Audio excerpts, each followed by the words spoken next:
साखत स्यो मन मेल न करियहो। जन हर हर नाम विसारे। धन गुरु ग्रंथ साहिब जी की पावन बाणी, इस दे अंदर गुरु महाराज जी ने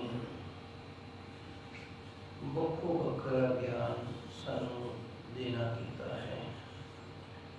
ਕਿਤੇ ਧੰਨ ਗੁਰੂ ਮਹਾਰਾਜ ਜੀ ਕਿਸੇ ਸ਼ਬਦ ਦੇ ਨਾਲ ਨਾਮ ਜਪਣ ਵਾਲਿਆਂ ਦੀ ਵਡਿਆਈ ਕਰਦੇ ਨੇ, ਜਿਨ੍ਹਾਂ ਨੇ ਨਾਮ ਜਪ ਕੇ ਭਜਨ ਬੰਦਗੀ ਸਿਮਰਨ ਕਰਕੇ ਆਪਣਾ ਜੀਵਨ ਸਫਲਾ ਕੀਤਾ, ਉਹਨਾਂ ਦਾ ਉਦਾਹਰਨ ਦਿੰਦੇ ਨੇ। ਜਿਵੇਂ ਧੰਨ ਗੁਰੂ ਅਰਜਨ ਦੇਵ ਜੀ ਦਾ ਸ਼ਬਦ ਹੈ, ਸੈਨ ਨਾਈ ਗੁਤਕਾਰਿਆ ਉਹ ਕਰ ਕਰ ਸੁਣਿਆ, ਹਿਰਦੇ ਵਸਿਆ ਪਾਰ ਬ੍ਰਹਮ ਭਗਤਾ ਮੈਂ ਕਰਿਆ। ਗੁਰੂ ਅਰਜਨ ਦੇਵ ਜੀ ਦੱਸਦੇ ਨੇ ਵੀ ਸੈਨ ਨਾਈ, ਨਾਈ ਦਾ ਕੰਮ ਸੀ, ਗੁਤਕਾਰਿਆ ਦਾ ਅਰਥ ਹੈ ਜਿਸ ਦਾ ਜ਼ਿਆਦਾ ਪਿੰਡ ਦੇ ਵਿੱਚ ਸਤਿਕਾਰ ਨਾ ਹੋਵੇ, ਕਦਰ ਨਾ ਹੋਵੇ। ਇਹ ਸੈਨ ਨਾਈ ਸੀ ਜਿਹੜਾ ਬੁੱਧ ਪ੍ਰਸਤਾਂ ਨੇ ਇਹਨੂੰ ਤਿਆਗਿਆ ਹੋਇਆ ਸੀ। ਭਾਵ ਧਾਰਮਿਕ ਮੰਦਰਾਂ ਦੇ ਵਿੱਚ ਇਹਨੂੰ ਨਹੀਂ ਸੀ ਜਾਣ ਦਿੱਤਾ, ਇਸ ਕਰਕੇ ਕਿ ਤੂੰ ਸ਼ੂਦਰ ਹੈ। ਸੈਨ ਨਾਈ ਗੁਤਕਾਰਿਆ ਉਹ ਕਰ ਕਰ ਸੁਣਿਆ, ਹਿਰਦੇ ਵਸਿਆ ਪਾਰ ਬ੍ਰਹਮ ਭਗਤਾ ਮੈਂ ਕਰਿਆ।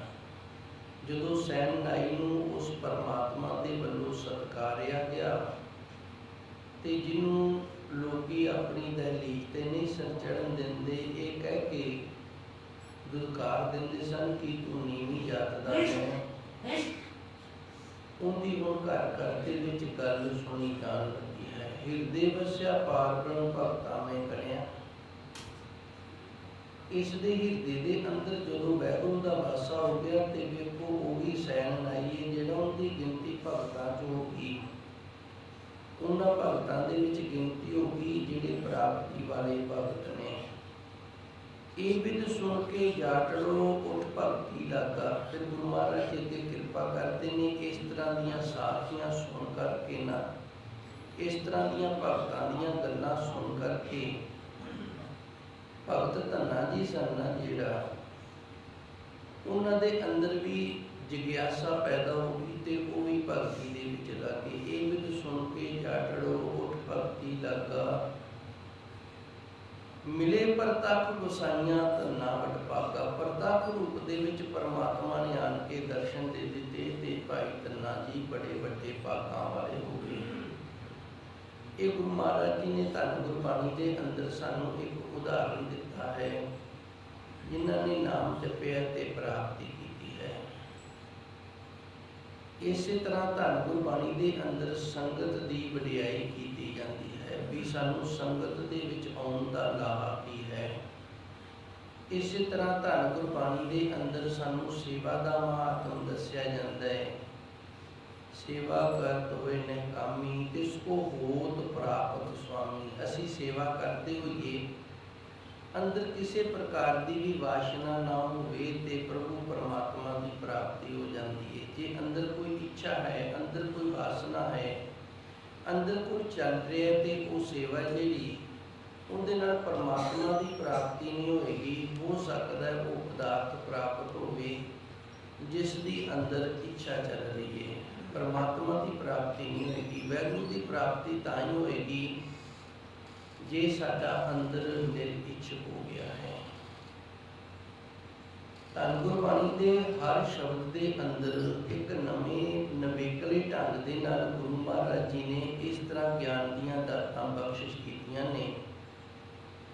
ਜਿਵੇਂ ਜਿਵੇਂ ਆਪਾਂ ਗੁਰਬਾਣੀ ਦੀ ਕਥਾ ਕਰਦੇ ਹਾਂ, ਦਾਸ ਹਰ ਸ਼ਬਦ ਦੇ ਵਿੱਚੋਂ ਮਿਲਣ ਵਾਲਾ ਅਨੁਭਵ ਜਿਹੜਾ ਸੰਗਤਾਂ ਦੇ ਵਿੱਚ ਉਸ ਦਾ ਪਹਿਲੂ ਬਿਆਨ ਕਰਦਾ ਹੈ ਵੀ ਇਸ ਪਾਵਨ ਸ਼ਬਦ ਦੇ ਅੰਦਰ ਗੁਰੂ ਮਹਾਰਾਜ ਜੀ ਨੇ ਹੁਣ ਸਾਨੂੰ ਇਹ ਦਾਤ ਦਿੱਤੀ ਹੈ, ਇਹ ਗੱਲ ਆਖੀ ਹੈ।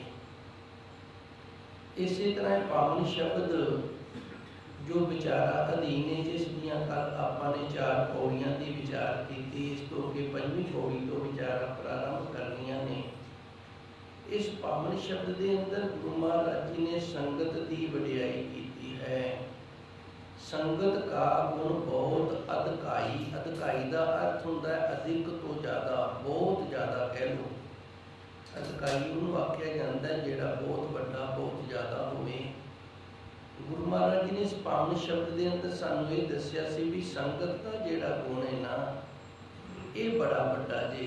पर सूआ गणक उधारे, तो फिर नाल ही एक उदाहरण दे दिता सी। वेखो एक वेशवा सी, उन्होंने एक संत की संगत प्राप्त हो गई, तो वो संत ने उन्होंने एक तोता दे दिता। एक बहाना बन गया जिस दे नाल वो तोते नूं राम राम सिखाउंदी हुई अपना जीवन है जिहड़ा वो सफल करती, उस अवस्था नूं पहुँच गई जिन्हों जोगी सर भी तरसदे ने। फिर अगे गुरु महाराज जी ने कृपा की, परस न परस पै कुब्जा कहो। एक कुब्बे लक दी एक मालन सी, हैगी जवान सी, पर बचपन तो ही इहदे लक दे विच फिजिकली किसी कारण करके कुब पै गया है। ते इहनूं जिहड़ी किरत मिली है ना, वो किरत ये मिली है भी तू हर रोज़ एक फुल्लां दी माला सवेरे तैयार करके कंस राजे दे गल दे विच उदों पाउणी है जदों वो दरबार दे विच आण के सजिया करे। इहदे मन दे विच ख्याल आ गया भी हे परमात्मा, हे वैगुरू, मैं अपनी रोजी रोटी दे लई जो भी कर रही हाँ, जो तू मैनूं किरत दित्ती है मैं इस नूं कर रही हाँ, इस नूं निभा रही हाँ। पर जे किते तेरी कृपा हो जाए तो मैं यही माला जिहड़ी है कृष्ण भगवान के गल दे विच पानी होवे ते मेरी ये खेचला कीती है ना जिहड़ी ये सफल हो जाए। हुण भाग ने जिहड़े वो भावना नूं लगने ने, अंदर की भावना है जिहड़ी वो बदल गई है। पहलू वाली भावना नहीं रही, हुण भावना अंदर का ख्याल ये बन गया काम रोज़ करदी है, ते काम वो करदी है जोड़ा परमात्मा ने उन्होंने किरत धक्के दे, किरत ने जिधर धक्का दिता है ना, वो धक्के दे हिसाब दे नाल वो धक्के खा रही है। ते मन दे विच ख्याल आ गया भी ये धक्के ना खावां मैं, जे गुरु की कृपा हो जाए तो मेरी खेचला कीती जिहड़ी वो सेवा बन जाए। तो फिर एक दिन कृष्ण भगवान जदों कंस का अंत करने वास्ते आए सन, सद्या तो कंस ने छल दे नाल सी, फरेब दे नाल सी भी इत्थे आवेगा, क्योंकि भाणजा सी, इत्थे आवेगा तो मैं उन्होंने मार देंगा। हुण कृष्ण भगवान ने इहदे अंदर की भावना नूं वेखिया भी इहदी भावना बड़ी शुद्ध हो गई है। तो कृष्ण भगवान जी ये जदों माला लैके आ रही है ना, रस्ते दे विच अगे आण के खड़े हो गए ने, अपने गल दे विच माला पवाईए। पहलू इहदा कोबे जिहड़ा वो स्पर्श करके ठीक कीता ते फिर इहदे अंदर दी जिहड़ी अवस्था है वो संतां महात्मा वाली कर दित्ती है। ये भी फारसी जिहड़ा एक कथा दा है। धन गुरु महाराज जी रहमत करते हैं, अजामल प्रीत पुत्र प्रत कीनी, ये एक पापी नाम नाल जानिया जाता है। अजामल पापी नूं आखदे ने, जिवें सदने नूं कसाई आख्या जाता सी, पहलों फिर भगत बन गया सी।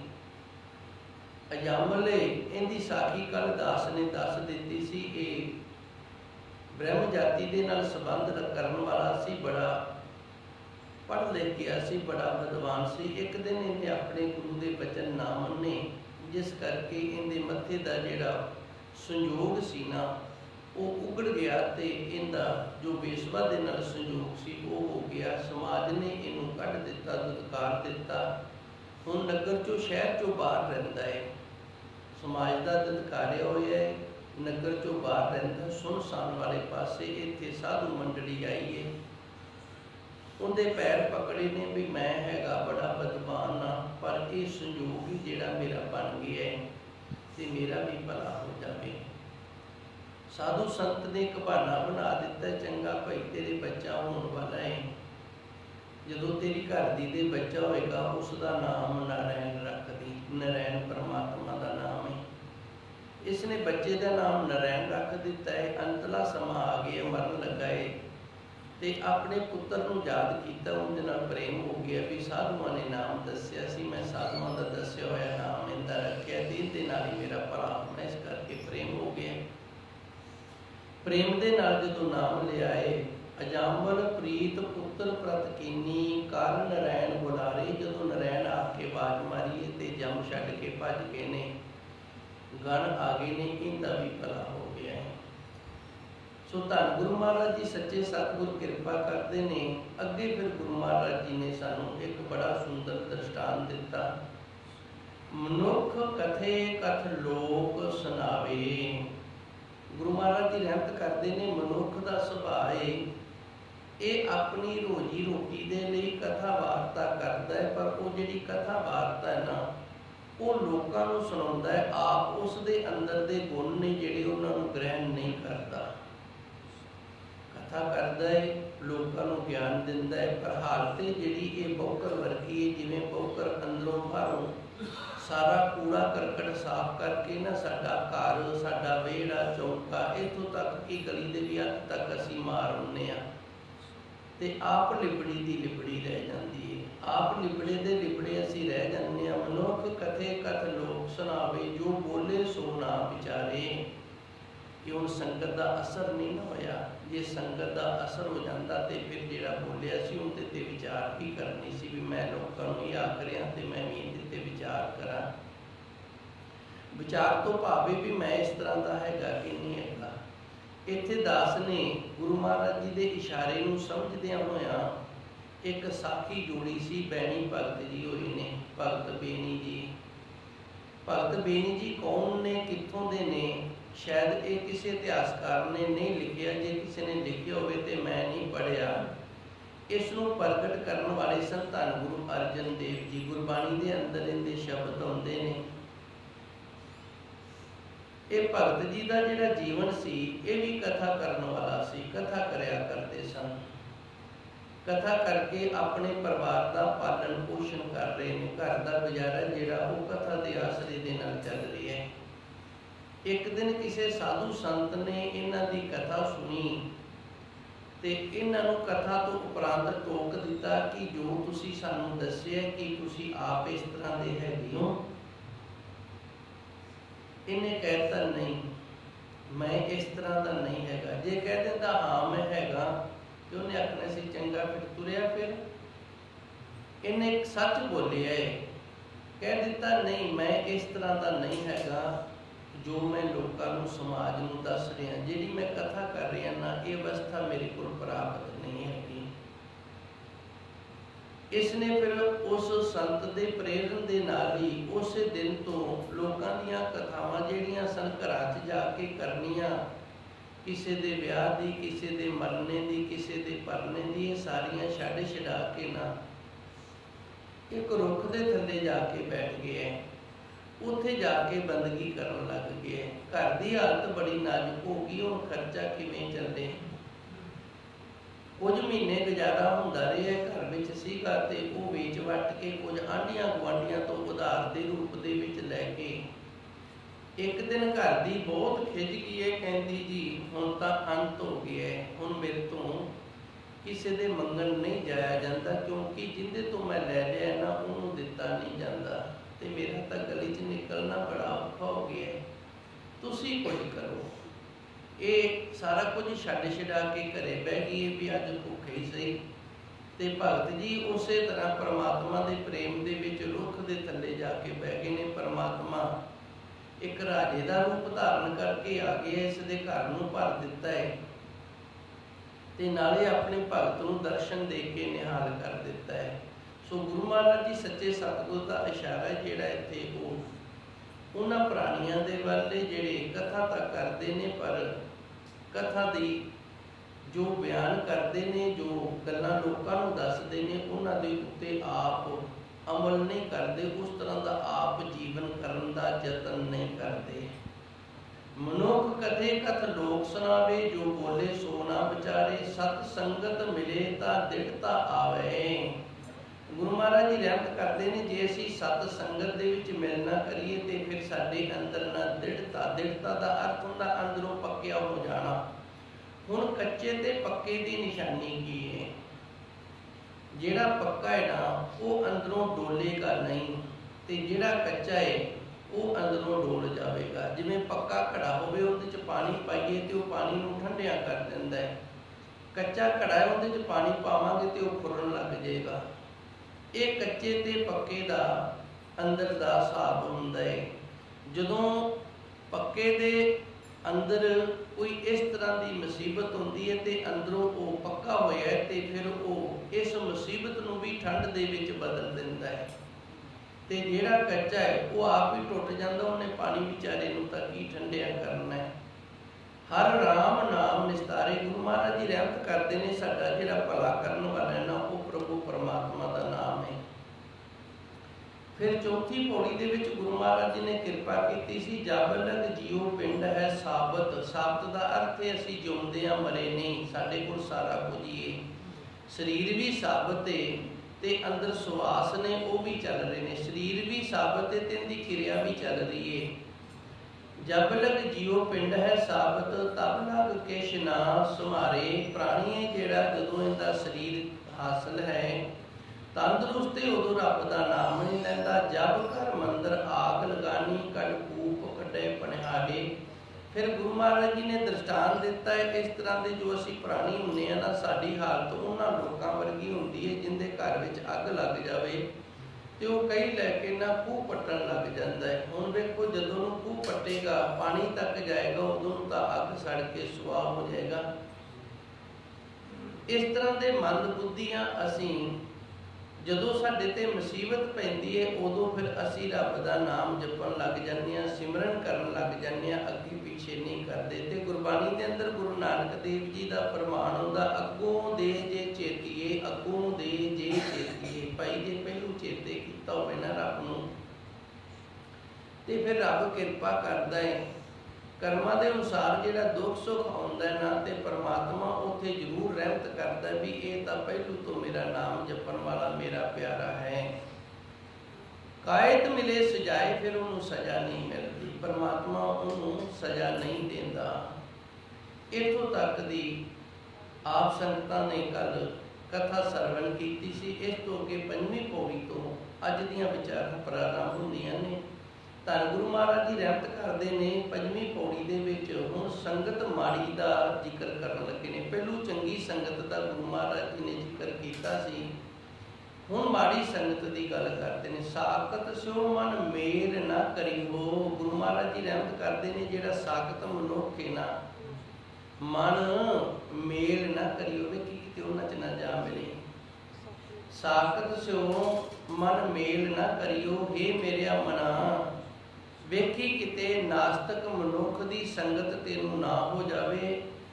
ਹੁਣ ਨਾਸਤਕ ਕੌਣ ਨੇ? ਜਿਨ ਹਰ ਹਰ ਨਾਮ ਬਸਾਰੇ। ਨਾਸਤਕ ਉਹ ਹੈ ਜਿਹਨੇ ਵਾਹਿਗੁਰੂ ਵਾਹਿਗੁਰੂ ਆਖਣਾ ਛੱਡ ਦਿੱਤਾ ਹੈ, ਰੱਬ ਦਾ ਨਾਮ ਲੈਣਾ ਜਿਹਨੇ ਛੱਡ ਦਿੱਤਾ ਹੈ ਨਾ। ਜਿਹੜਾ ਰੱਬ ਦਾ ਨਾਮ ਨਹੀਂ ਜਪਦਾ, ਸਿਮਰਨ ਨਹੀਂ ਕਰਦਾ, ਉਹ ਨਾਸਤਕ ਹੈ, ਉਹ ਸਾਖਤ ਹੈ। ਇਸ ਤਰ੍ਹਾਂ ਦੇ ਮਨੁੱਖ ਦੀ ਸੰਗਤ ਹੈ ਜਿਹੜੀ, ਹੇ ਮੇਰਿਆ ਮਨਾ, ਉਹਦਾ ਉਹ ਸੰਗਤ ਦੇ ਵਿੱਚ ਆਪਾਂ ਨਹੀਂ ਮਿਲਣਾ, ਉਹ ਸੰਗਤ ਦਾ ਮੇਲ ਨਹੀਂ ਕਰਨਾ, ਕਿਉਂਕਿ ਉਹਨੇ ਆਪ ਕਦੀ ਰੱਬ ਦਾ ਨਾਮ ਨਹੀਂ ਲਿਆ ਤੇ ਉਹ ਸਾਨੂੰ ਵੀ ਲੈਣੋਂ ਹਟਾ ਦੇਵੇਗਾ। ਸਾਡੇ ਤੇ ਵੀ ਉਹਦੀ ਸੰਗਤ ਦਾ ਜ਼ਰੂਰ ਅਸਰ ਪਵੇਗਾ। ਜਿਵੇਂ ਚੰਗੇ ਮਨੁੱਖ ਦਾ ਸਾਡੇ ਤੇ ਅਸਰ ਪੈਂਦਾ ਹੈ, ਉਵੇਂ ਭਾਈ ਫਿਰ ਮਾੜੇ ਦਾ ਵੀ ਸਾਡੇ ਤੇ ਅਸਰ ਪਵੇਗਾ। ਅਸੀਂ ਅੱਧ ਵਿਚਾਲੇ ਹਾਂ। ਜਿਹੜਾ ਅੱਤ ਦਾ ਚੰਗਾ ਹੈ ਨਾ, ਉਹ ਸਾਨੂੰ ਚੰਗਿਆਂ ਕਰ ਦੇਵੇਗਾ, ਜਿਹੜਾ ਅੱਤ ਦਾ ਮਾੜਾ ਹੈ ਉਹ ਸਾਨੂੰ ਮਾੜਿਆਂ ਕਰ ਦੇਵੇਗਾ। ਅਸੀਂ ਅਜੇ ਪੱਕੇ ਨਹੀਂ, ਅੰਦਰੋਂ ਕੱਚੇ ਹਾਂ। ਜਿੱਦਣ ਪੱਕ ਗਏ ਤੇ ਫਿਰ ਧੰਨ ਗੁਰਬਾਣੀ ਦੇ ਅੰਦਰ ਫਰਮਾਨ ਹੁੰਦਾ, ਕਬੀਰਾ ਤੇਰੀ ਝੋਪੜੀ ਗਲ ਕੱਟਿਆਂ ਕੇ ਪਾਸ। ਭਗਤ ਕਬੀਰ ਜੀ ਨੇ ਕਹਿ ਦਿੱਤਾ ਸੀ ਵੀ ਤੇਰੀ ਜਿਹੜੀ ਝੁੱਗੀ ਹੈ ਨਾ, ਇਹ ਉਹਨਾਂ ਪਾਪੀਆਂ ਦੇ ਕੋਲ ਹੈ ਜਿਹੜੇ ਹਰ ਰੋਜ਼ ਕਿਸੇ ਨਾ ਕਿਸੇ ਦਾ ਗਲ ਵੱਢਦੇ ਨੇ। ਤੇ ਫਿਰ ਆਪ ਹੀ ਭਗਤ ਕਬੀਰ ਜੀ ਨੇ ਕਹਿ ਦਿੱਤਾ, ਆਪਾਂ ਤੇ ਅੰਦਰੋਂ ਪੱਕੇ ਆ, ਆਪਣੇ ਤੇ ਇਹਨਾਂ ਦੀ ਸੰਗਤ ਦਾ ਕਿਹੜਾ ਅਸਰ ਹੋਏਗਾ। ਜੋ ਕਰਨ ਭਈ ਜਿਹੜੇ ਕਰਨਗੇ ਉਹ ਭਰ ਲੈਣਗੇ, ਤੈ ਕੋ ਭਇਓ ਉਦਾਸ। ਆਪਾਂ ਨੂੰ ਉਦਾਸ ਹੋਣ ਦੀ ਲੋੜ ਕੀ ਹੈ? ਜਿਹੜਾ ਮਾੜੀ ਕਰਨ ਵਾਲਾ ਹੈ ਉਹ ਮਾੜੀ ਦਾ ਫਲ ਆਪ ਭੋਗੇਗਾ। ਇਸ ਕਰਕੇ ਸਾਨੂੰ ਉਦਾਸ ਹੋਣ ਦੀ ਲੋੜ ਨਹੀਂ। ਇਹ ਪੱਕੇ ਦੀ ਨਿਸ਼ਾਨੀ ਹੈ। ਪੱਕਾ ਮਨੁੱਖ ਹੈ ਜਿਹੜਾ, ਉਹ ਮਾੜੀ ਸੰਗਤ ਕਰਕੇ ਮਾੜਾ ਨਹੀਂ ਹੁੰਦਾ, ਕੇਵਲ ਤੇ ਕੇਵਲ ਉਹ ਮਨੁੱਖ ਬਦਲਦਾ ਜਿਹੜਾ ਅਜੇ ਪੱਕਿਆ ਨਹੀਂ, ਅਜੇ ਕੱਚਾ ਹੈ। ਇਸ ਕਰਕੇ ਧੰਨ ਗੁਰੂ ਮਹਾਰਾਜ ਜੀ ਨੇ ਰਹਿਮਤ ਕੀਤੀ ਏ, ਅਸੀਂ ਅਜੇ ਕੱਚੇ ਹਾਂ ਤੇ ਕੱਚੇ ਹੋਣ ਕਰਕੇ ਅਸੀਂ ਮਾੜੇ ਨੂੰ ਚੰਗਾ ਕਰਨ ਦੇ ਸਮਰੱਥ ਨਹੀਂ ਹੈਗੇ। ਅਸੀਂ ਕਿਸੇ ਬੁਰੇ ਨੂੰ ਚੰਗਾ ਨਹੀਂ ਬਣਾ ਸਕਦੇ। ਹੋ ਸਕਦਾ ਉਸ ਬੁਰੇ ਮਨੁੱਖ ਦਾ ਸਾਡੇ ਤੇ ਅਸਰ ਹੋ ਜਾਵੇ ਤੇ ਅਸੀਂ ਮਾੜੇ ਹੋ ਜਾਈਏ। ਇਸ ਕਰਕੇ ਧੰਨ ਗੁਰੂ ਮਹਾਰਾਜ ਜੀ ਨੇ ਸਾਨੂੰ ਵਰਜਿਆ ਹੈ, ਸਾਖਤ ਸਿਓ ਮਨ ਮੇਲ ਨਾ ਕਰਿਓ। ਹੇ ਮੇਰਿਆ ਮਨਾ, ਤੂੰ ਉਹਨਾਂ ਮਨੁੱਖਾਂ ਦਾ ਮੇਲ ਨਾ ਕਰੀ ਜਿਹੜੇ ਨਾਸਤਕ ਨੇ, ਰੱਬ ਦਾ ਨਾਮ ਨਹੀਂ ਲੈਂਦੇ, ਜਿਨ੍ਹਾਂ ਨੇ ਵਾਹਿਗੁਰੂ ਦਾ ਨਾਮ ਛੱਡਿਆ ਹੋਇਆ, ਜਿਹੜਾ ਰੱਬ ਨੂੰ ਵਿਸਾਰ ਕੇ ਬੈਠੇ ਹੋਏ ਹਨ ਜੀ। ਸਾਖਤ ਬਚਨ ਵਿਸ਼ਵਾਸ ਰਸੀਐ, ਤਜ ਸਾਖਤ ਪਰੈ ਪਰਾਏ। ਹੁਣ ਧੰਨ ਗੁਰੂ ਮਹਾਰਾਜ ਜੀ ਰਹਿਮਤ ਕਰਦੇ ਨੇ, ਜਿਹੜਾ ਸਾਖਤ ਦਾ ਬੋਲਣਾ ਹੈ ਨਾ, ਜਿਹੜਾ ਸਾਖਤ ਦਾ ਵਚਨ ਹੈ, ਨਾਸਤਕ ਕਹਿੰਦੇ ਨੇ ਸਾਖਤ ਨੂੰ, ਜੋ ਸ਼ਕਤੀ ਦਾ ਉਪਾਸ਼ਕ ਹੈ, ਜੋ ਆਪਣੀ ਸ਼ਕਤੀ ਦੇ ਨਾਲ ਜੁੜਿਆ, ਭਾਵੇਂ ਉਹ ਸਰੀਰ ਦੀ ਸ਼ਕਤੀ ਹੈ, ਭਾਵੇਂ ਉਹ ਸਤਾ ਦੀ ਸ਼ਕਤੀ ਹੈ। ਸਤਾ ਦੀ ਵੀ ਇੱਕ ਸ਼ਕਤੀ ਹੁੰਦੀ ਹੈ। ਸਤਾ ਦੀ ਸ਼ਕਤੀ ਕਿਵੇਂ ਹੁੰਦੀ? ਜਿਵੇਂ ਸਾਡੇ ਸਰੀਰ ਦੀ ਸ਼ਕਤੀ ਹੈ ਨਾ, ਸਰੀਰ ਕਰਕੇ ਅਸੀਂ ਕਿਸੇ ਤੋਂ ਮਾੜੇ ਨਹੀਂ, ਸਰੀਰ ਦੀ ਸ਼ਕਤੀ ਹੈ। ਤੇ ਜਦੋਂ ਪਤਾ ਵੀ ਸਰੀਰ ਕਰਕੇ ਅਸੀਂ ਕਿਸੇ ਤੋਂ ਮਾੜੇ ਨਹੀਂ, ਤੇ ਫਿਰ ਮਾੜਾ ਬੰਦਾ ਨੇੜੇ ਨਹੀਂ ਲੱਗਦਾ ਵੀ ਤਕੜਾ ਮੈਨੂੰ ਕੁੱਟ ਦੇਵੇਗਾ। ਇਸ ਤਰ੍ਹਾਂ ਸਤਾ ਦੀ ਸ਼ਕਤੀ ਹੁੰਦੀ ਹੈ। ਇੱਥੇ ਹੁਣ ਸਰੀਰ ਕਰਕੇ ਭਾਵੇਂ ਆਪਾਂ ਕਮਜ਼ੋਰ ਹੋਈਏ, ਜਦੋਂ ਸਤਾ ਦੀ ਸ਼ਕਤੀ ਹੈ, ਸਤਾ ਤੋਂ ਭਾਵ ਇਹਦੀ ਰਾਜ ਦਰਬਾਰ ਦੇ ਵਿੱਚ ਬਣਦੀ ਹੈ, ਇਹਦੀ ਅਪਰੋਚ ਹੈ ਸਾਰੇ ਮਾੜੇ ਬੰਦਿਆਂ ਦੇ ਨਾਲ, ਤੇ ਸਾਰੀ ਇਹਦੀ ਗੱਲ ਸੁਣਦੇ ਨੇ। ਇਹਨੂੰ ਆਖਦੇ ਨੇ ਸਤਾ, ਰਾਜਨੀਤੀ। ਭਾਵੇਂ ਸਰੀਰ ਦੀ ਸ਼ਕਤੀ ਹੈ, ਭਾਵੇਂ ਸਤਾ ਦੀ ਸ਼ਕਤੀ ਹੈ, ਤੇ ਭਾਵੇਂ ਚਾਰ ਘਰ ਦੇ ਜੀਅ ਨੇ ਨਾ ਜਿਹੜੇ, ਉਹ ਚੋਖੇ ਨੇ ਤੇ ਮਗਰ ਖੜੇ ਨੇ, ਪੁੱਤਰ ਤੂੰ ਜੋ ਵੀ ਕਰ ਆਵੇਂਗਾ ਅਸੀਂ ਤੇਰੇ ਮਗਰ ਆ। ਇਹ ਵੀ ਇੱਕ ਸ਼ਕਤੀ ਹੁੰਦੀ ਹੈ। ਗੁਨਾਹ ਹੁੰਦਾ ਹੈ। ਬੱਚਿਆਂ ਨੂੰ ਕਈ ਲੋਕੀ ਇਸ ਤਰ੍ਹਾਂ ਹੀ ਵਿਗਾੜੀ ਜਾਂਦੇ ਨੇ, ਫਲਾਣੇ ਨੇ ਤੈਨੂੰ ਇਹ ਗੱਲ ਕਿਵੇਂ ਆਖੀ ਸੀ, ਤੇਰੇ ਨਾਲ ਸੀ, ਤੂੰ ਦੋ ਲਾ ਆਉਂਦਾ। ਪੈਸਾ ਜਿਹੜਾ, ਇਹ ਵੀ ਇੱਕ ਸ਼ਕਤੀ ਹੈ। ਪੈਸੇ ਦੇ ਨਾਲ ਵੀ ਬਹੁਤ ਕੁਝ ਹੋ ਜਾਂਦਾ ਹੈ। ਸੋ ਗੁਰੂ ਮਹਾਰਾਜ ਜੀ ਰਹਿਮਤ ਕਰਦੇ ਨੇ, ਸਾਖਤ ਬਚਨ ਵਿਸ਼ਵਾ ਜੋ ਡਸੀਏ। ਜਿਹੜਾ ਇਸ ਤਰ੍ਹਾਂ ਦਾ ਨਾਸਤਕ ਮਨੁੱਖ ਹੁੰਦਾ ਹੈ, ਜਿਹੜਾ ਸ਼ਕਤੀ ਦੇ ਖਿਆਲ ਦੇ ਨਾਲ ਜ਼ਿੰਦਗੀ ਜਿਉਂਦਾ ਹੈ, ਇਹ ਜਦੋਂ ਬੋਲਦਾ ਹੈ ਨਾ, ਤੇ ਗੁਰਮੁਖਾਂ ਨੂੰ ਇਸ ਤਰ੍ਹਾਂ ਦੁੱਖ ਹੁੰਦਾ ਹੈ ਜਿਵੇਂ ਨਾ ਬਿੱਛੂ ਡੰਗ ਮਾਰਦਾ ਹੈ। ਬਿੱਛੂ ਡੰਗ ਮਾਰਦਾ ਹੈ ਤੇ ਬੜੀ ਦਰਦ ਹੁੰਦੀ ਹੈ। ਬਿੱਛੂ ਕਹਿੰਦੇ ਨੇ ਠੂਏ ਨੂੰ, ਆਪਾਂ ਪੰਜਾਬੀ 'ਚ ਠੂਹ ਆਖਦੇ। ਬਿਛੂਆ ਜੋ ਡਸੀਏ, ਡਸੀਏ ਦਾ ਅਰਥ ਹੁੰਦਾ ਡੰਗ ਮਾਰਨਾ, ਡਸ ਲੈਣਾ, ਡੰਗ ਲੈਣਾ। ਤੇ ਬਿਛੂਆ ਕਹਿੰਦੇ ਨੇ ਠੂਏ ਨੂੰ, ਆਪਾਂ ਆਮ ਬੋਲੀ ਦੇ ਵਿੱਚ ਠੂਆ ਹੋਣਾ। ਇਹ ਦੋ ਪ੍ਰਕਾਰ ਦੇ ਹੁੰਦੇ ਨੇ, ਇੱਕ ਕਾਲਾ ਹੁੰਦਾ ਹੈ ਤੇ ਇੱਕ ਖਾਕੀ ਜੇ ਰੰਗ ਦਾ ਹੁੰਦਾ ਹੈ। ਜਿਹੜਾ ਖਾਕੀ ਜੇ ਰੰਗ ਦਾ ਹੁੰਦਾ ਹੈ, ਇਹ ਇਤਨਾ ਜ਼ਿਆਦਾ ਦਰਦ ਨਹੀਂ ਦਿੰਦਾ। ਜਿਹੜਾ ਕਾਲੇ ਰੰਗ ਦਾ ਹੁੰਦਾ ਹੈ, ਇਹਦਾ ਦਰਦ ਜ਼ਿਆਦਾ ਹੁੰਦਾ ਹੈ। ਤੇ ਦੂਸਰਾ, ਇਹ ਜਦੋਂ ਡੰਗ ਮਾਰ ਕੇ ਜਿਵੇਂ ਜਿਵੇਂ ਤੁਰਦਾ ਹੈ ਨਾ, ਉਵੇਂ ਉਵੇਂ ਦਰਦ ਜ਼ਿਆਦਾ ਹੁੰਦੀ ਹੈ। ਜੇ ਉਦੋਂ ਹੀ ਪਤਾ ਲੱਗ ਜਾਵੇ ਤੇ ਇਹਨੂੰ ਮਾਰ ਦੇਵੇ ਤੇ ਫਿਰ ਦਰਦ ਨਹੀਂ ਹੁੰਦੀ। ਇਸ ਤਰ੍ਹਾਂ ਦਾ ਕੁਝ ਦਾਸ ਨੇ ਇਹਨਾਂ ਦੇ ਬਾਰੇ ਪੜ੍ਹਿਆ ਹੈ। ਸੋ ਇਹ ਜਿਹੜਾ ਡੰਗ ਮਾਰਦਾ ਠੂਆਂ, ਇਹਦੀ ਦਰਦ ਹੁੰਦੀ ਹੈ। ਤੇ ਗੁਰੂ ਮਹਾਰਾਜ ਜੀ ਨੇ ਠੂਏ ਦਾ ਇੱਥੇ ਦ੍ਰਿਸ਼ਟਾਂਤ ਦਿੱਤਾ, ਸਾਖਤ ਬਚਨ ਵਿਸ਼ਵਾ ਜੋ ਡਸੀਏ। ਨਾਸਤਕ ਦੇ ਕੋਲ ਜੇ ਆਪਾਂ ਉਹਦੀ ਸੰਗਤ ਕਰਾਂਗੇ, ਬੋਲਾਂਗੇ, ਤੇ ਉਹ ਜਦੋਂ ਵੀ ਬੋਲੇਗਾ ਨਾ, ਉਹਨੇ ਗੁਰਮਰਿਆਦਾ ਦੇ ਉਲਟ ਬੋਲਣਾ ਹੈ। ਤੇ ਜਿਹੜਾ ਗੁਰਮਰਿਆਦਾ ਦੇ ਵਿੱਚ ਰਹਿਣ ਵਾਲਾ ਹੈ, ਫਿਰ ਉਹਨੂੰ ਇਤਨਾ ਜ਼ਿਆਦਾ ਦੁੱਖ ਹੁੰਦਾ ਹੈ ਜਿਤਨਾ ਡੰਗ ਮਾਰਦਾ ਠੂਆਂ ਤੇ ਉਹਦੀ ਦਰਦ ਹੁੰਦੀ ਹੈ। ਤਜ ਸਾਖਤ ਪਰੇ ਪਰਾਰੇ। ਪਰੇ ਪਰਾਰੇ ਦਾ ਅਰਥ ਹੁੰਦਾ ਪਰੇ ਹੋ ਜਾਣਾ, ਦੂਰ ਹੋ ਜਾਣਾ। ਤਾਂ ਕਰਕੇ ਗੁਰੂ ਮਹਾਰਾਜ ਜੀ ਰਹਿਮਤ ਕਰਦੇ ਨੇ, ਆਪਾਂ ਸਾਖਤ ਦੀ ਸੰਗਤ ਹੀ ਨਹੀਂ ਕਰਨੀ, ਨਾ ਉਹਦੀ ਸੰਗਤ ਕਰੀਏ, ਨਾ ਉਹਦੇ ਬੋਲਾਂ ਨੂੰ ਸੁਣੀਏ, ਤੇ ਨਾ ਹੀ ਸਾਡੇ ਮਨ ਦੇ ਵਿੱਚ ਦਰਦ ਹੋਵੇ। ਇਸ ਕਰਕੇ ਜਿਹੜਾ ਨਾਸਤਕ ਹੈ, ਜਿਹੜਾ ਸਾਖਤ ਹੈ, ਉਹਦੇ ਤੋਂ ਪਰੇ ਹੋ ਕੇ ਰਹਿਣਾ ਕਰੀਏ ਜੀ। ਲਗ ਲਗ ਪ੍ਰੀਤ ਬਹੁ ਪ੍ਰੀਤ ਲਗਾਈ, ਲਗ ਸਾਧੂ ਸੰਗ ਸਹਾਰ ਸਵਾਰੀ। ਹੁਣ ਧੰਨ ਗੁਰੂ ਮਹਾਰਾਜ ਜੀ ਰਹਿਮਤ ਕਰਦੇ ਨੇ, ਅਸੀਂ ਸੰਗਤ ਕਰਨੀ ਹੈ ਸਾਧੂ ਦੀ, ਨਾਸਤਕ ਦੀ, ਸਾਖਤ ਦੀ ਸੰਗਤ ਨਹੀਂ ਕਰਨੀ। ਸਾਖਤ ਦਾ ਅਰਥ ਦਾਸ ਨਾਸਤਕ ਕਰਦਾ ਹੈ, ਕਿਉਂਕਿ ਜਿਹੜਾ ਨਾਸਤਕ ਹੁੰਦਾ ਹੈ ਨਾ, ਉਹ ਹੀ ਆਪਣੀ ਤਾਕਤ ਸ਼ਕਤੀ ਦਾ ਪ੍ਰਯੋਗ ਕਰਦਾ ਹੈ। ਉਹ ਰੱਬ ਨੂੰ ਵੀ ਟੁੱਕ ਤੇ ਡੇਲਾ ਸਮਝਦਾ ਹੈ। ਤੇ ਜਿਹੜਾ ਸਾਖਤ ਦਾ ਅਰਥ ਹੈ, ਉਹ ਅਰਥ ਹੈ ਵੀ ਜਿਹੜਾ ਸ਼ਕਤੀ ਦਾ ਉਪਾਸਕ ਹੈ, ਜਿਹੜੀ ਆਪਣੀ ਸ਼ਕਤੀ ਦੇ ਨਾਲ, ਪਾਵਰ ਦੇ ਨਾਲ ਜੁੜਿਆ ਹੈ। ਹੁਣ ਧੰਨ ਗੁਰੂ ਮਹਾਰਾਜ ਜੀ ਰਹਿਮਤ ਕਰਦੇ ਨੇ, ਲਗ ਲਗ ਪ੍ਰੀਤ ਬਹੁ ਪ੍ਰੀਤ ਲਗਾਈ। ਲਗ ਸਾਧੂ ਸੰਗ ਸਵਾਰੇ। ਜੇ ਸਾਨੂੰ ਕਿਸੇ ਸਾਧੂ ਸੰਤ ਦੀ ਸੰਗਤ ਪ੍ਰਾਪਤ ਹੋ ਜਾਵੇ ਨਾ, ਸਾਧੂ ਸੰਤ ਦੀ ਸੰਗਤ ਦੇ ਨਾਲ ਸਵਾਰੇ ਅਸੀਂ ਆਪਣਾ ਜੀਵਨ ਸਵਾਰ ਲਵਾਂਗੇ। ਵੇਖੋ ਕਿਤਨਾ ਫਰਕ ਹੈ ਸੰਗਤ ਦਾ।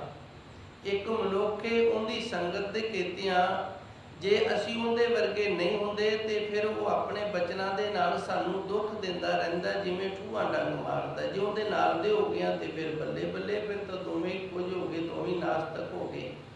ਜੇ ਉਹਦੇ ਵਰਗੇ ਨਹੀਂ ਹੁੰਦੇ ਤੇ ਫਿਰ ਉਹਨੇ ਇਸ ਤਰ੍ਹਾਂ ਦੇ ਬੋਲ ਬਚਨ ਕਰਕੇ ਨਾ ਜਿਵੇਂ ਠੂਹਾ ਡੰਗ ਮਾਰਦਾ ਤਕਲੀਫ ਦੇਣੀ ਹੈ। ਤੇ ਦੂਜੇ ਪਾਸੇ ਲਗ ਸਾਧੂ ਸੰਗ ਸਵਾਰੇ। ਜੇ ਸਾਧੂ ਦੀ ਸੰਗਤ ਮਿਲ ਜਾਵੇ ਤੇ ਇਹਦੀ ਸੰਗਤ ਦੇ ਵਿੱਚ ਅਸੀਂ ਆਪਣਾ ਜੀਵਨ ਸਵਾਰ ਲਵਾਂਗੇ। ਲਗ ਲਗ ਪ੍ਰੀਤ, ਕਿਉਂਕਿ ਸਾਧੂ ਦੀ ਸੰਗਤ ਦੇ ਵਿੱਚ ਲੱਗਦਿਆਂ ਲੱਗਦਿਆਂ, ਲਗ ਲਗ ਦਾ ਅਰਥ ਹੈ ਲੱਗਦਿਆਂ ਲੱਗਦਿਆਂ, ਜੁੜਦਿਆਂ ਜੁੜਦਿਆਂ। ਕਦੇ ਇੱਕ ਦਿਨ ਮਿਲ ਕੇ 2-4 ਦਿਨਾਂ ਬਾਅਦ ਫਿਰ ਮਿਲੇ, ਫਿਰ ਇਹ ਸਮਾਂ ਜਿਹੜਾ ਇਹ ਘਟਦਾ ਗਿਆ। ਜਿੱਥੇ 5-7 ਦਿਨਾਂ ਤੋਂ ਮਿਲਦੇ ਸੀ ਉਸੇ ਦੂਜੇ ਤੀਜੇ ਦਿਨ ਫਿਰ ਰੋਜ਼ ਮਿਲਣ ਲੱਗ ਗਏ। ਲਗ ਲਗ ਪ੍ਰੀਤ ਬਹੁ ਪ੍ਰੀਤ ਲਗਾਈ। ਸਾਧੂ ਦੀ ਸੰਗਤ ਦੇ ਨਾਲ ਸਾਡਾ ਜੀਵਨ ਇਸ ਪ੍ਰਕਾਰ ਸਫਲ ਹੋ ਜਾਂਦਾ ਹੈ। ਸਾਧੂ ਦੇ ਨਾਲ ਜੁੜਦਿਆਂ ਜੁੜਦਿਆਂ ਜੁੜਦਿਆਂ ਜੁੜਦਿਆਂ ਸਾਧੂ ਫਿਰ ਕੀ ਕਰਦਾ ਹੈ, ਪ੍ਰਭੂ ਪਰਮਾਤਮਾ ਦੀ ਪ੍ਰੀਤ ਦੇ ਨਾਲ ਜੋੜ ਦਿੰਦਾ ਹੈ। ਪ੍ਰੀਤ ਬਹੁ ਪ੍ਰੀਤ ਲਗਾਈ। ਲਗ ਲਗ ਪ੍ਰੀਤ, ਪਹਿਲੂ ਸਾਧੂ ਦੇ ਨਾਲ ਪ੍ਰੀਤ ਹੋਈ ਹੈ, ਸਾਧੂ ਦੇ ਨਾਲ ਪ੍ਰੇਮ ਹੋਇਆ ਹੈ ਤੇ ਸਾਧੂ ਦੇ ਨਾਲ ਪ੍ਰੇਮ ਹੈ ਜਿਹੜਾ ਇਹ ਜੁੜਦਿਆਂ ਜੁੜਦਿਆਂ ਹੋ ਗਿਆ, ਇੱਕੇ ਵਾਰੀ ਨਹੀਂ ਹੁੰਦਾ, ਹੌਲੀ ਹੌਲੀ ਵੱਧਦਾ ਵੱਧਦਾ ਵੱਧ ਗਿਆ ਹੈ। ਬਹੁ ਪ੍ਰੀਤ ਲਗਾਈ ਤੇ ਇਸ ਪ੍ਰੀਤ ਨੇ ਨਾ ਸਾਨੂੰ ਪਰਮਾਤਮਾ ਦੀ ਪ੍ਰੀਤ ਹੈ ਜਿਹੜੀ ਉਹ ਬਹੁਤ ਜ਼ਿਆਦਾ ਲਵਾ ਦਿੱਤੀ ਹੈ। ਫਿਰ ਪਰਮਾਤਮਾ ਦੀ ਪ੍ਰੀਤ ਲੱਗਿਆਂ ਲਗ ਸਾਧੂ ਸੰਗ ਸਵਾਰੇ ਤੇ ਪਰਮਾਤਮਾ ਦੀ ਪ੍ਰੀਤ ਕਰਕੇ ਸਾਡਾ ਜੀਵਨ ਸਫਲ ਹੋ ਗਿਆ। ਤੇ ਹੁਣ ਇੱਥੇ ਗੁਰੂ ਮਹਾਰਾਜ ਜੀ ਸਾਧੂ ਨੂੰ ਵਡਿਆਈ ਦੇ ਰਹੇ ਨੇ ਵੀ ਜਿਹੜਾ ਜੀਵਨ ਸਫਲ ਹੋਇਆ ਨਾ, ਜੀਵਨ ਸੰਵਰਿਆ ਹੈ, ਇਹ ਸਾਧੂ ਦੀ ਸੰਗਤ ਕਰਕੇ ਸੰਵਰਿਆ। ਕਿਉਂ ਜੇ ਸਾਧੂ ਦੇ ਨਾਲ ਪ੍ਰੀਤ ਨਾ ਹੁੰਦੀ, ਸਾਧੂ ਦੀ ਸੰਗਤ ਨਾ ਹੁੰਦੀ ਤੇ ਸਾਧੂ ਦੀਆਂ ਗੱਲਾਂ ਅਸੀਂ ਕਦੋਂ ਸੁਣਨੀਆਂ ਸਨ, ਕਦੋਂ ਮੰਨਣੀਆਂ ਸਨ। ਧੰਨ ਗੁਰੂ ਮਹਾਰਾਜ ਜੀ ਦੀ ਪਾਵਨ ਬਾਣੀ ਸਾਧੂ ਸਰੂਪ ਹੈ। ਤੇ ਗੁਰੂ ਮਹਾਰਾਜ ਜੀ ਦੀ ਬਾਣੀ ਦੇ ਨਾਲ ਜੁੜਦਿਆਂ ਜੁੜਦਿਆਂ ਫਿਰ ਆਪਾਂ ਜੁੜਦੇ ਜਾਂਦੇ ਹਾਂ। ਇੱਕ ਦਿਨ ਜਪਜੀ ਸਾਹਿਬ ਪੜ੍ਹਿਆ, ਫਿਰ ਸ਼ਬਦ ਹਜ਼ਾਰੇ ਪੜ੍ਹਨ ਲੱਗ ਗਏ, ਫਿਰ ਹੌਲੀ ਹੌਲੀ ਸਵਈਏ ਚੌਪਈ ਸਾਹਿਬ, ਆਨੰਦ ਸਾਹਿਬ, ਤੇ ਫਿਰ ਮਨ ਕੀਤਾ ਵੀ ਹੁਣ ਜਾਪ ਸਾਹਿਬ ਕਿਉਂ ਛੱਡਣਾ ਹੈ, ਇਹ ਵੀ ਪੜ੍ਹ ਲਿਆ ਕਰੀਏ। ਇਸ ਤਰ੍ਹਾਂ ਬਾਣੀ ਪੜ੍ਹਦਿਆਂ ਫਿਰ ਮਨ ਵਿੱਚ ਖਿਆਲ ਆ ਗਿਆ, ਧੰਨ ਗੁਰੂ ਮਹਾਰਾਜ ਜੀ ਦੀ ਪਾਵਨ ਬਾਣੀ ਸੰਪੂਰਨ ਰੂਪ ਦੇ ਵਿੱਚ ਕਿਉਂ ਨਾ ਇਹਦੇ ਦਰਸ਼ਨ ਆਪਾਂ ਕਰ ਲਈਏ। ਫਿਰ ਇੱਕ ਓਂਕਾਰ ਤੋਂ ਲੈ ਕੇ 18, 10, 20 ਤੱਕ ਬਾਣੀ ਪੜ੍ਹ ਲਈ। ਫਿਰ ਮਨ ਦੇ ਵਿੱਚ ਖਿਆਲ ਆ ਗਿਆ ਵੀ ਜਦੋਂ ਪੜ੍ਹ ਹੀ ਲੈਂਦੇ ਹਾਂ ਤੇ ਫਿਰ ਚਲੋ 6 ਮਹੀਨਿਆਂ ਤੋਂ, ਸਾਲ ਤੋਂ, 2 ਮਹੀਨਿਆਂ ਤੋਂ ਭੋਗ ਹੀ ਪਾ ਦਿਆ ਕਰੀਏ। ਇਸ ਤਰ੍ਹਾਂ ਲਗ ਲਗ ਪ੍ਰੀਤ, ਲੱਗਦਿਆਂ ਲੱਗਦਿਆਂ ਪ੍ਰੀਤ ਵੱਧ ਜਾਂਦੀ ਹੈ। ਬਹੁ ਪ੍ਰੀਤ ਲਗਾਈ ਤੇ ਇਹ ਪ੍ਰੀਤ ਜਿਹੜੀ ਬੜੀ ਵੱਡੀ ਪ੍ਰੀਤ ਹੈ ਜਿਹੜੀ ਪਰਮਾਤਮਾ ਦੇ ਨਾਲ ਲੱਗ ਜਾਂਦੀ ਹੈ।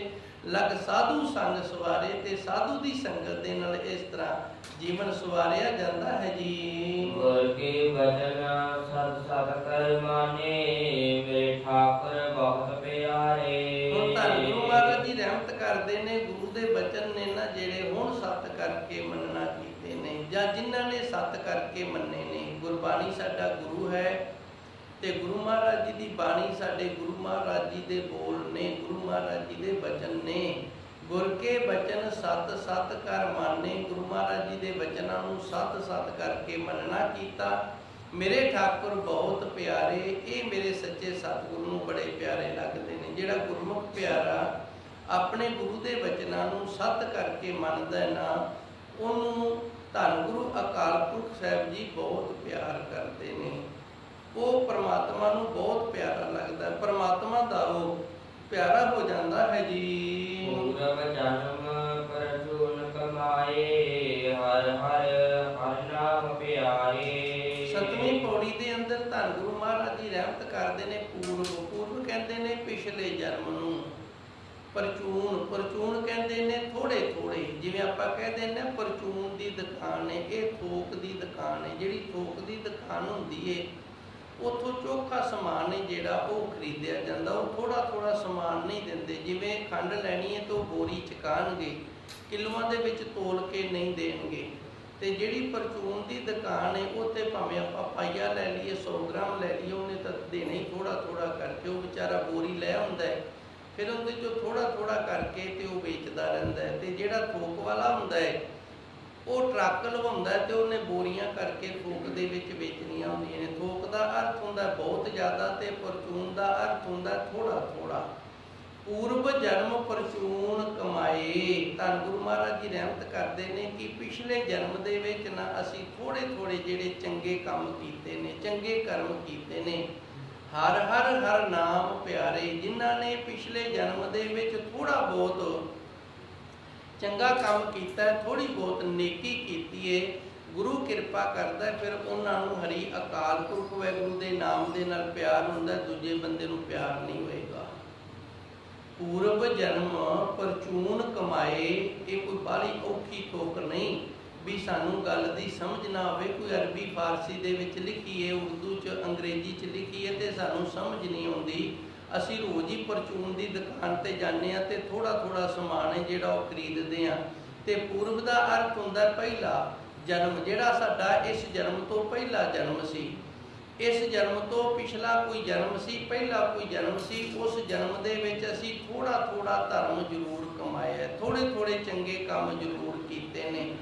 ਉਹ ਥੋੜ੍ਹੇ ਥੋੜ੍ਹੇ ਚੰਗੇ ਕਰਮਾਂ ਦੇ ਕਰਨ ਕਰਕੇ ਹਰ ਹਰ ਹਰ ਨਾਮ ਪਿਆਰੇ। ਤੇ ਅੱਜ ਗੁਰੂ ਨੇ ਕਿਰਪਾ ਕੀਤੀ ਹੈ, ਉਸ ਦਾ ਰਿਜ਼ਲਟ ਇਹ ਮਿਲਿਆ ਕਿ ਸਾਨੂੰ ਪਰਮਾਤਮਾ ਦੇ ਨਾਮ ਦੇ ਨਾਲ ਪਿਆਰ ਹੋ ਗਿਆ। ਹੁਣ ਜਿਨ੍ਹਾਂ ਨੇ ਪਿਛਲੇ ਜਨਮ ਦੇ ਵਿੱਚ ਚੰਗੇ ਕੰਮ ਨਹੀਂ ਕੀਤੇ, ਪਰਚੂਨ ਕਰਮ ਨਹੀਂ ਕਮਾਏ ਹੈਗੇ, ਥੋੜ੍ਹੇ ਥੋੜ੍ਹੇ ਚੰਗੇ ਕਰਮ ਨਾ ਕਰਨ ਕਰਕੇ ਉਹਨਾਂ ਨੂੰ ਰੱਬ ਦਾ ਨਾਂ ਹੈ ਜਿਹੜਾ ਉਹਦੇ ਨਾਲ ਪਿਆਰ ਨਹੀਂ ਹੋਏਗਾ, ਨਹੀਂ ਹੋਇਆ। ਤੇ ਜਿਨ੍ਹਾਂ ਨੇ ਪਿਛਲੇ ਜਨਮ ਦੇ ਵਿੱਚ ਆਪਾਂ ਵੇਖਦੇ ਇੱਕ ਮਾਂ ਬੱਚਿਆਂ ਨੂੰ ਜਨਮ ਦਿੰਦੀ ਹੈ 2-4 ਨੂੰ, ਉਹਨਾਂ ਵਿੱਚੋਂ ਇੱਕ ਚੋਰ ਬਣ ਜਾਂਦਾ ਹੈ ਤੇ ਉਹਨਾਂ ਵਿੱਚੋਂ ਇੱਕ ਬੱਚਾ ਜਿਹੜਾ ਉਹ ਸਾਧੂ ਸੰਤ ਹੋ ਜਾਂਦਾ ਹੈ। ਇਹ ਹੁਣ ਪਿਛਲੇ ਜਨਮ ਦਾ ਕਰਮ ਫਲ ਹੈ। ਜਿਹੜਾ ਸਾਧੂ ਸੰਤ ਹੋ ਗਿਆ, ਜਿਹਨੂੰ ਪਰਮਾਤਮਾ ਦੇ ਨਾਮ ਦੇ ਨਾਲ ਪਿਆਰ ਹੋ ਗਿਆ, ਪਿਛਲੇ ਜਨਮ ਦੇ ਵਿੱਚ ਜ਼ਰੂਰ ਇਸ ਤਰ੍ਹਾਂ ਥੋੜ੍ਹੇ ਬਹੁਤ ਚੰਗੇ ਕਰਮ ਕਰਦਾ ਹੋਏਗਾ, ਜਿਸ ਕਰਕੇ ਇਹਨੂੰ ਅੱਜ ਫਿਰ ਪਰਮਾਤਮਾ ਦੇ ਨਾਮ ਦੇ ਨਾਲ ਪ੍ਰੇਮ ਹੋ ਗਿਆ ਹੈ ਜੀ। ਗੁਰ ਪ੍ਰਸਾਦ ਅੰਮ੍ਰਿਤ ਰਸ ਪਾਇਆ, ਰਸ ਗਾਵੈ ਰਸ ਵਿਚਾਰੇ। ਗੁਰੂ ਦੀ ਕਿਰਪਾ ਦੇ ਨਾਲ ਨਾ ਨਾਮ ਅੰਮ੍ਰਿਤ ਤੇ ਇਹਦਾ ਰਸ ਆਉਂਦਾ ਹੈ। ਇਹ ਰਸ ਹੈ ਨਾ ਜਿਹੜਾ ਇਹ ਆਉਂਦਾ ਹੈ, ਬਾਣੀ ਪੜ੍ਹਨ ਦੇ ਨਾਲ ਵੀ ਆਉਂਦਾ ਹੈ ਤੇ ਸਿਮਰਨ ਕਰਨ ਦੇ ਨਾਲ ਵੀ ਆਉਂਦਾ ਹੈ, ਆਮ ਗੱਲਾਂ ਕਰਨ ਦੇ ਨਾਲ ਵੀ ਆਉਂਦਾ ਹੈ। ਜਦੋਂ ਅਸੀਂ ਆਮ ਗੱਲਾਂ ਕਰਦੇ ਹਾਂ ਨਾ, ਆਮ ਗੱਲਾਂ ਕਰਨ ਦੇ ਨਾਲ ਵੀ ਰਸ ਆਉਂਦਾ ਹੈ। ਜੇ ਸਾਨੂੰ ਰਸ ਨਾ ਆਉਂਦਾ ਹੋਵੇ ਤੇ ਅਸੀਂ ਫਿਰ ਗੱਲਾਂ ਹੀ ਨਹੀਂ ਕਰਦੇ, ਅਸੀਂ ਚੁੱਪ ਕਰ ਜਾਂਦੇ ਹਾਂ। ਇਸੇ ਤਰ੍ਹਾਂ ਕਈਆਂ ਨੂੰ ਆਮ ਗੱਲਾਂ ਕਰਨ ਦੇ ਨਾਲ ਰਸ ਆਉਂਦਾ ਹੈ, ਕਈਆਂ ਨੂੰ ਨਿੰਦਿਆ ਚੁਗਲੀ ਕਰਨ ਦੇ ਨਾਲ ਰਸ ਆਉਂਦਾ ਹੈ। ਕੋਈ ਬੰਦਾ ਹੈ ਉਹ ਰਾਜਨੀਤੀ ਦੇ ਵਿੱਚ ਹੈ, ਉਹ ਜਿੱਥੇ ਵੀ ਖੜੇਗਾ ਨਾ ਫਿਰ ਮੰਤਰੀਆਂ ਸ਼ੰਤਰੀਆਂ ਦੀ ਗੱਲ ਕਰੇਗਾ, ਕਿਉਂਕਿ ਉਹਨੂੰ ਉਹਨਾਂ ਗੱਲਾਂ ਦੇ ਵਿੱਚੋਂ ਰਸ ਆ ਰਿਹਾ ਹੈ। ਉਹਦੇ ਕੋਲ ਤੁਸੀਂ ਧਾਰਮਿਕ ਗੱਲ ਕਰੋ ਤੇ ਉਹ ਹੋ ਸਕਦਾ ਪਰਾਂ ਚਲਾ ਜਾਵੇ ਜਾਂ ਆਖੇ ਛੱਡ ਪਰਾਂ ਇੱਥੇ ਕੀ ਹੈ, ਇਹ ਵੀ ਆਖ ਦੇਗਾ। ਜਿਵੇਂ ਰਾਜਨੀਤੀ ਦੀ ਗੱਲ ਕਰਨ ਵਾਲੇ ਨੂੰ ਆਪਾਂ ਕਹਿ ਦਿੰਦੇ ਆ ਨਾ ਬਈ ਇਹ ਨਾ ਕਰੇ, ਚੰਗੀਆਂ ਨਹੀਂ ਹੈਗੀਆਂ, ਉਵੇਂ ਜਿਹੜਾ ਰਾਜਨੀਤੀ ਦਾ ਰਸ ਲੈਣ ਵਾਲਾ ਹੈ ਨਾ, ਉਹਨੂੰ ਧਰਮ ਦੀਆਂ ਗੱਲਾਂ ਚੰਗੀਆਂ ਨਹੀਂ ਲੱਗਦੀਆਂ। ਤੇ ਰਸ ਦਾ ਅਰਥ ਹੁੰਦਾ ਸਵਾਦ, ਸਾਡੀ ਜ਼ਬਾਨ ਨੂੰ ਸਵਾਦ ਆਉਂਦਾ ਹੈ। ਨਾਮ ਜਪਣ ਨਾਲ ਵੀ, ਬਾਣੀ ਪੜ੍ਹਨ ਦੇ ਨਾਲ ਵੀ ਤੇ ਗੱਲਾਂ ਕਰਨ ਦੇ ਨਾਲ ਵੀ। ਕਈਆਂ ਨੂੰ ਇਹ ਵੀ ਰਸ ਹੁੰਦਾ ਹੈ, ਉਹ ਜਦੋਂ ਤੱਕ ਆਪਣੀ ਵਡਿਆਈ ਨਾ ਕਰ ਲੈਣ ਤੇ ਜ਼ਬਾਨ ਹੈ ਜਿਹੜੀ ਉਹ ਮੂੰਹ ਦੇ ਵਿੱਚ ਹਿੱਲੀ ਜਾਂਦੀ ਰਹਿੰਦੀ ਹੈ, ਕਹਿੰਦੀ ਕਿੰਨੀ ਸੋਹਣੀ ਵਡਿਆਈ ਹੈ, ਕਰ ਖਾਏ ਤੇ ਮੈਨੂੰ ਰਸ ਮਿਲੇ, ਢਿੱਡ ਦੁਖਣ ਲੱਗ ਜਾਂਦਾ ਹੈ। ਗੁਰ ਪ੍ਰਸਾਦ ਅੰਮ੍ਰਿਤ ਰਸ ਪਾਇਆ। ਪਹਿਲੋਂ ਗੁਰੂ ਮਹਾਰਾਜ ਜੀ ਨੇ ਇਹ 7ਵੀਂ ਪੌੜੀ ਦੀ ਪਹਿਲੀ ਤੁਕ ਦੇ ਵਿੱਚ ਇਹ ਦੱਸਿਆ ਕਿ ਜਿਹੜਾ ਅਸੀਂ ਰੱਬ ਦੇ ਨਾਲ ਜੁੜ ਗਏ ਹਾਂ ਨਾ, ਜਿਹੜਾ ਸਾਨੂੰ ਪਰਮਾਤਮਾ ਦੇ ਨਾਲ ਪਿਆਰ ਹੋ ਗਿਆ ਹੈ, ਇਹ ਪਿਆਰ ਹੋਇਆ ਸਾਡੇ ਪਿਛਲੇ ਜਨਮਾਂ ਦੇ ਵਿੱਚ ਥੋੜ੍ਹੇ ਥੋੜ੍ਹੇ ਚੰਗੇ ਕਰਮ ਕਰਨ ਦੇ ਨਾਲ। ਹੁਣ ਗੁਰੂ ਮਹਾਰਾਜ ਜੀ ਰਹਿਮਤ ਕਰਦੇ ਨੇ, ਜਦੋਂ ਅਸੀਂ ਨਾਮ ਦੇ ਨਾਲ ਜੁੜ ਗਏ ਹਾਂ ਤੇ ਹੁਣ ਗੁਰੂ ਦੀ ਕਿਰਪਾ ਦੇ ਨਾਲ ਸਾਨੂੰ ਨਾਮ ਰਸ ਆਏਗਾ। ਗੁਰ ਪ੍ਰਸਾਦ ਅੰਮ੍ਰਿਤ ਰਸ ਪਾਇਆ। ਹੁਣ ਨਾਮ ਦੇ ਨਾਲ ਤਾਂ ਅਸੀਂ ਜੁੜ ਗਏ ਹਾਂ, ਨਾਮ ਦੇ ਨਾਲ ਤਾਂ ਪਿਆਰ ਹੋ ਗਿਆ ਹੈ, ਅਸੀਂ ਗੁਰੂ ਦੀ ਕਿਰਪਾ ਦੇ ਪਾਤਰ ਨਹੀਂ ਬਣੇ ਤੇ ਫਿਰ ਨਾਮ ਰਸ ਨਹੀਂ ਆਏਗਾ। ਗੁਰ ਪ੍ਰਸਾਦ ਅੰਮ੍ਰਿਤ ਰਸ ਪਾਇਆ। ਗੁਰੂ ਦੀ ਕਿਰਪਾ ਦੇ ਨਾਲ ਅੰਮ੍ਰਿਤਮਈ ਰਸ ਹੈ ਨਾ ਜਿਹੜਾ ਇਹ ਪ੍ਰਾਪਤ ਹੁੰਦਾ ਹੈ। ਰਸ ਗਾਵੇ ਰਸ ਵਿਚਾਰੇ। जिंदे ते गुरु की किरपा है उन्होंने अमृत रस नाम का प्राप्त होएगा। वो रस दे नाल ही गावेगा ते रस दे नाल ही विचारां करेगा। गुरबाणी नूं जदों गावेगा ना उदों भी उन्होंने गुरबाणी गाउण दा रस आएगा ते जदों गुरबाणी दीयां विचारां करेगा ना, कथा करेगा, उन्होंने कथा करन दे विच भी रस प्राप्त आए होएगा। ये गाउण दे विच ते पढ़न दे विच ना थोड़ा जिहा फर्क है। कथा करन दे विच ते विचार करन दे विच भी थोड़ा जिहा फर्क है। मैं आप जी नूं एक साखी सुनाना। अकबर बादशाह दे समय होया तानसैन, ते तानसैन ने जिहड़ा ये जदों गाया करदा सी ना, इहदी आवाज़ ते इहदी सुर ताल जिहड़ी सी बड़ी रस भरी सी। कहंदे ने एक वारी इहने इतना प्रेम दे नाल गाया कि औड़ लगी सी ते मींह पै गया सी। इहने मींह पवा दिता सी संगीत गायन करके, राग नूं अलाप करके। अकबर बादशाह ने आख्या तानसैन नूं भी तू इतना वधिया गाना है, तेरे गान करन दे नाल आकाश दे विच बदल मींह पाण दे लई खुश हो जांदे ने, पत्थर ने जिहड़े वो पिघल जांदे ने। इहने दीवा भी जगा दिता सी। दीपक राग नूं गायन करन दे नाल ना दीवा जग जांदा है। इहने जोतां जगा दित्तियां सन दीपक राग नूं गायन करके। जोतां अपने आप जगन लग पईयां सन, बंद कीतियां, तैयार कीतियां, जोतां कोल पईयां सन। इहने बादशाह नूं गायन करके विखाया सी, जोतां जग गईयां सन। रो विचार मैं उधर ना जावां, जिहड़ी अपने मतलब की गल है उहदे तक आपां सीमित रहीए। अकबर बादशाह पुछदा भी तू इतना वधिया गांदा है ते तेरा गुरु है जिहड़ा वो फिर किन्ना कु वधिया गांदा है जिंदे तो तू सिੱਖਿਆ। क्योंकि जिंदे तो आपां सिੱਖਦੇ ਹਾਂ ਉਹਦੇ ਵਿੱਚ ज़्यादा गुण ਹੁੰਦਾ ਤੇ फिर ही वो सानू गुण दिंदा है। कई तो बराबर के गुणगान वाले हो जाते हैं, कई पछड़ जाते हैं, कई अगे भी लंघ जाते हैं। हुण तानसैन ने आख्या भी मेरा गुरु है ना जिहड़ा वो मेरी तरह नहीं गांदा। ये अकबर बादशाह बड़ा हैरान होया भी तेरी तरह नहीं गांदा क्यों? कहंदा जी मैं गाना पैसे दे लई, मैं गाना मजबूरी दे विच, मेरी ये रोजी रोटी वो इस तरह नहीं गांदा। फिर वो किवें गांदा? वो अपनी झुग्गी दे विच मस्त रहिंदा है, नहीं उन्होंने खाण की फिक्र, नहीं उन्होंने पहनण की फिक्र। वो परमात्मा दे नाल जुड़िया रहिंदा है। ते जदों उन्होंने उस परमात्मा का विराग आउंदा है ना, प्रेम आउंदा, फिर वो प्रेम दे विच गायन करदा है। ते जदों प्रेम दे विच वो गायन करदा है ना, फिर धरती है जिहड़ी इहदे अखां दे विचों भी हंझू आ जांदे ने, पत्थर ने जिहड़े इहदा ये भी पिघल जांदे ने, इन्हां दे विचों भी हंझू आ जांदे ने। ते जे उहनूं सुनना है ना ते फिर उहदी इंतजार करनी पैगी। अकबर बादशाह तानसैन दे गुरु दे पास एक झुग्गी दे विच उसे तरह फकीर दी गरीबी दे विच रह के ते फिर एक दिन इहने तानसैन दे गुरु नूं सुनिया सी। सो इनू इत्थे गुरबाणी दसदी जदों असीं प्रेम दे विच गाउने आ ना फिर रस आउंदा है। रस गावे रस विचारे। जदों असीं प्रेम दे नाल विचार करदे, मजबूरी ना होवे भी मेरी मजबूरी है मैं कथा करनी है, इस तरह रस नहीं आएगा। अंदर चाह होवे भी गुरु महाराज जी कृपा करते ने, सच्चे सतगुरु ने सेवा दी है तो गुरु महाराज जी की सेवा के नाल विचारां कर रहे हैं। सो गुर प्रसाद अमृत रस पाया, गुरु की कृपा होवे ते फिर ये अमृत रस आउंदा जे। फिर गाउण दे नाल भी रस आउंदा है ते गुरबाणी दीयां विचारां दे नाल भी रस बनदा है जी। हर हर रूप रंग सब तेरे, मेरे लालन धारक लाए।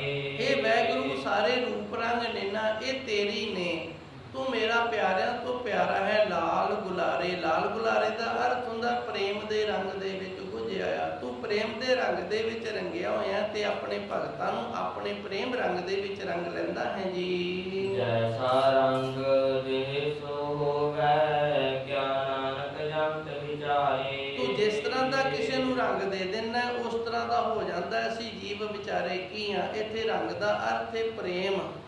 हर हर रूप रंग सब तेरे, हे मेरे वैगुरु जी सारे प्रेम दे रंग तेरे ने। किसी नूं थोड़ा चाढ़ देना है, किसी नूं ज़्यादा चाढ़ देना है। जिस तरह का किसी नूं प्रेम का रंग तू चाढ़ देना है उस तरह का प्रेम का रंग उसके मन से चढ़ जाता है। क्या नानक जंत विचारे, असी जंत विचारे की हाँ। सच्चे सतगुरु ने कृपा की है। गुरु रामदास जी ने इस पावन शब्द के अंदर सानू संगत की वडियाई दिती है। ਤੇ ਪਿਛਲੇ ਜਨਮਾਂ ਦਾ ਜਿਹੜਾ ਥੋੜਾ ਬਹੁਤ ਪੁੰਨ ਧਰਮ ਕੀਤਾ ਹੋਇਆ ਹੈ ਉਹ ਜਦੋਂ ਜ਼ਾਹਰ ਹੁੰਦਾ ਹੈ ਫਿਰ ਪ੍ਰਮਾਤਮਾ ਦੇ ਨਾਮ ਦੇ ਨਾਲ ਪ੍ਰੀਤ ਬਣਦੀ ਹੈ। ਪ੍ਰਮਾਤਮਾ ਦੇ ਨਾਮ ਨਾਲ ਜਦੋਂ ਪ੍ਰੀਤ ਹੋ ਜੇ ਫਿਰ ਗੁਰੂ ਦੀ ਸੇਵਾ ਕਰਕੇ ਗੁਰੂ ਤੋਂ ਰਹਿਮਤਾਂ ਲੈ ਕੇ ਤੇ ਫਿਰ ਜੀਵਨ ਜਿਹੜਾ ਇਹ ਸਫਲ ਹੋ ਜਾਂਦਾ ਹੈ। ਧੰਨ ਗੁਰੂ ਮਹਾਰਾਜ ਜੀ ਰਹਿਮਤ ਕਰਨ ਸੱਚੇ ਸਤਿਗੁਰ ਲਾਲਨ ਲਾਲ ਗੁਲਾਰੇ ਪ੍ਰੇਮ ਦਾ ਗੁੰਨਿਆ ਹੋਇਆ। ਗੁਲਾਰੇ ਦਾ ਅਰਥ ਹੁੰਦਾ ਪ੍ਰੇਮ ਦੇ ਨਾਲ ਭਰਿਆ ਹੋਇਆ, ਜਿਹਨੂੰ ਸਪਰਸ਼ ਕੀਤਿਆਂ ਹੀ ਰੰਗ ਚੜ ਜਾਵੇ, ਜਿਹਦੇ ਕੋਲ ਖੜੇ ਹੀ ਰੰਗ ਚੜ ਜਾਵੇ, ਉਹਨੂੰ ਗੁਲਾਰਾ ਆਖਿਆ ਜਾਂਦਾ ਹੈ। ਪ੍ਰਭੂ ਪਰਮਾਤਮਾ ਪ੍ਰੇਮ ਰੰਗ ਦੇ ਵਿੱਚ ਰੰਗਿਆ ਹੋਇਆ, ਪ੍ਰੇਮ ਰੰਗ ਦਾ ਸਰੂਪ ਹੈ ਤੇ ਇਹਦਾ ਨਾਮ ਲਿਆਈ ਮਨ ਨੂੰ ਪ੍ਰੇਮ ਦਾ ਰੰਗ ਚੜ ਜਾਂਦਾ ਹੈ। ਆਓ ਆਪਾਂ ਵੀ ਅੰਮ੍ਰਿਤ ਵੇਲੇ ਉੱਠ ਕੇ ਧੰਨ ਗੁਰੂ ਮਹਾਰਾਜ ਜੀ ਦੀ ਪਾਵਨ ਬਾਣੀ ਦੇ ਨਾਲ